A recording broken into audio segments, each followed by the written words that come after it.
Molto spesso nell'equitazione naturale si sente dire la frase aspetta che il cavallo mastichi, oppure quando il cavallo mastica vuol dire che ha capito. O ancora, il cavallo mastica perché digerisce l'informazione. Ecco, oggi voglio sfatare questo mito e spiegare realmente cosa succede e perché dobbiamo far chiarezza su questo concetto.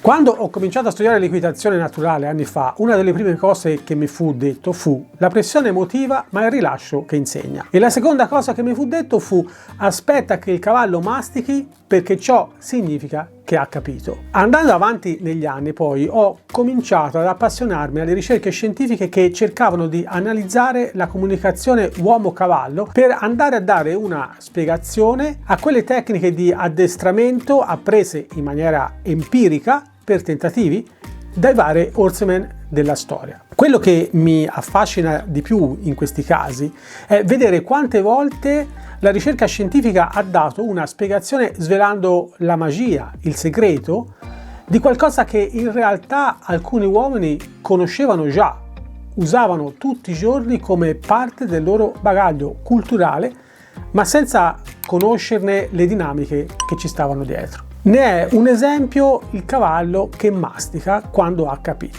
In realtà non c'è niente di più sbagliato nel pensare che il cavallo abbia capito qualcosa quando inizia a masticare dopo una nostra richiesta. Ma per farvi capire meglio ciò che voglio dire è importante fare un approfondimento che cercherò di rendere meno noioso possibile. Non voglio entrare nel dettaglio, perciò userò termini pop ed esempi che probabilmente qualche etologo, veterinario o comportamentalista equino non troverà azzeccati. Chiedo perdono già in partenza, non me ne vogliano, lo faccio solo per amor di chiarezza. Lasciatemi sapere alla fine con un commento se il mio intento è stato raggiunto. Veniamo a noi. Nel cavallo coesistono due sistemi nervosi. Tralasciamo di dire il nome che come al solito esce da libri di anatomia ed è quindi estremamente antipatico. Se qualcuno è comunque interessato, lascio in descrizione l'articolo ed il libro da cui sono tratte le informazioni di cui vi parlerò adesso. Dicevamo che nel cavallo coesistono due sistemi nervosi, ma solo uno dei due può prendere il controllo del cavallo. Un po' come se il vostro cellulare potesse avere sia il sistema operativo Android che il sistema operativo di Apple iOS, ma solo uno dei due può prendere il controllo del vostro dispositivo quando lo avviate.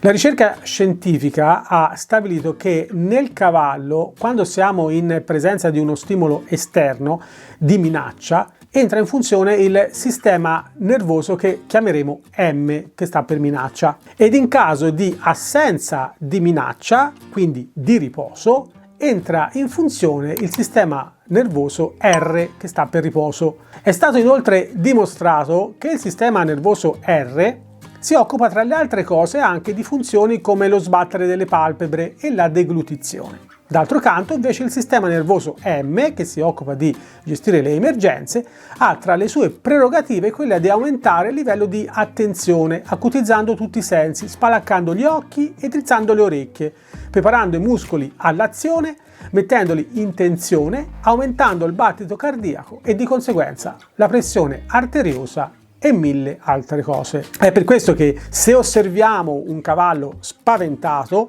possiamo vedere il bianco dell'occhio e se abbiamo la possibilità di toccarlo lo sentiamo duro come se fosse un muro di cemento armato. Quello però che non possiamo vedere è che la mandibola, a causa della tensione muscolare attivata dal sistema nervoso M, è completamente bloccata. Questo comporta due cose. La prima è che se il cavallo vi morde perché si sente minacciato, tenderà a non aprire più la bocca fino a che non si calma, e questo comporta che se scappa via dopo che vi ha morso si porterà via con sé ciò che gli è rimasto in bocca, che potrebbe essere un pezzo di vestito se siete fortunati, ma anche un pezzo della vostra carne oppure un dito se vi aveva morso quello. Perciò se vi capita di sentire qualcuno dire che il morso del cavallo non fa niente perché non ha i canini come appunto il cane, non lo ascoltate. Lo dice solo perché non gli è mai capitato di essere morso seriamente da un cavallo impaurito. La seconda cosa che comporta la mandibola bloccata è che quando si sbloccherà, perché il sistema nervoso R torna a riprendere il controllo del cavallo, la prima cosa che questo farà sarà deglutire o comunque masticare. Ma se mi avete seguito fino a qui, avrete perciò capito che ciò non significa affatto che abbia capito e compreso la nostra richiesta. In sostanza, il fatto che il cavallo mastica può essere un buon segnale, perché significa che il cavallo è tornato nella modalità di pensiero razionale e non nella modalità di gestione della minaccia, che è automatica e irrazionale, in quanto si rifà al solo istinto di sopravvivenza. Fino a qui sembra tutto abbastanza semplice, no? Abbiamo un interruttore acceso o spento, acceso quando c'è un pericolo e spento quando non c'è nessun pericolo. Ma secondo voi poteva essere così semplice? Ma certo che no.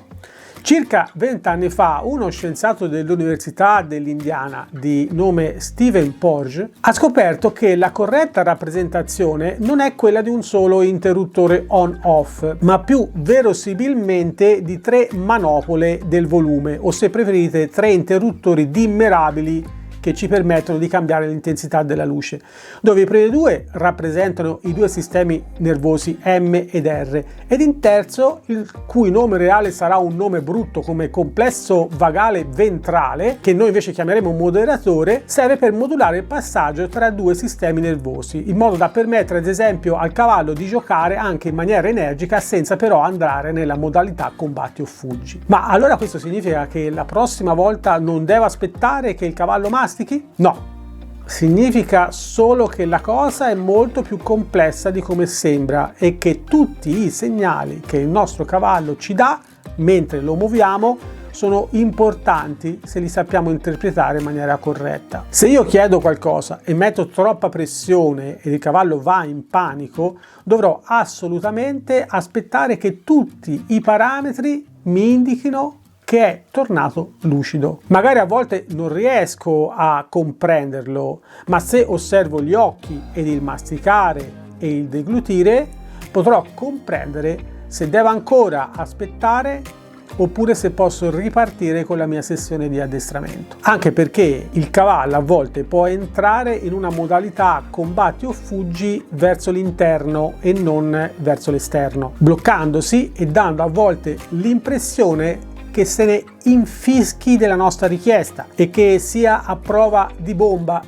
mentre invece la bomba è stata innescata e sta per esplodere. Parelli dice che per il cavallo ogni cosa significa qualcosa e niente significa niente. Ecco, adesso sapete che anche per noi deve valere lo stesso. Ogni cosa che il cavallo esprime, anche quando non esprime niente, ha sempre un significato. Sta a noi avere la conoscenza per comprenderlo.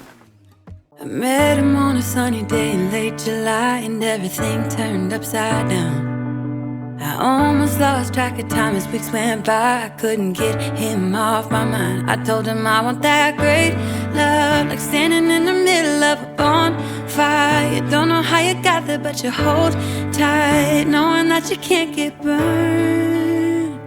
Just tell me how we lost track of everything but each other. I honestly don't know.